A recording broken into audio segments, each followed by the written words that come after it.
Hi friends, summer వచ్చిందంటే చాలు cooler పనిచేస్తుందా లేదా, ఏసీ మెయింటెనెన్స్ సరిగా ఉందా లేదా, కూలింగ్ వస్తుందా లేదా అని చెప్పి చెక్కింగ్ అనేది స్టార్ట్ చేసేస్తారు మన మగవాళ్ళు. ఎందుకంటే అవి లేకపోతే అస్సలు ఉండలేం కాబట్టి.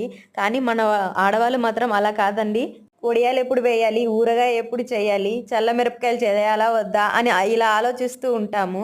మగవాళ్ళకేం తెలుస్తుందండి మన కష్టాలు. ఎండకి ఎంతో కష్టపడి చేస్తాము. కానీ మన ఇంట్లో వాళ్ళ కోసమే కదా చేస్తాం ఇవన్నీ. కొన్ని రోజులు కష్టపడితే సంవత్సరం అంతా బాగా తినొచ్చు అనుకుంటాము. మీరు కూడా ఇంతే కదండి, ఖచ్చితంగా ఇలాగే అనుకుంటూ ఉంటారు. ఈ సమ్మర్కి మీరు ఏమేం చేయాలనుకుంటున్నారో కామెంట్ చేయడం మాత్రం మర్చిపోకండి. నేనైతే ఈరోజు టమోటా పికిల్ అయితే చేసేస్తున్నాను.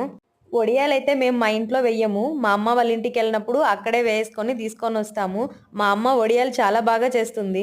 ఈ సమ్మర్కి ఎవరెవరు ఏమేమి చేయాలనుకుంటున్నారో చెప్పడం మాత్రం మర్చిపోకండి.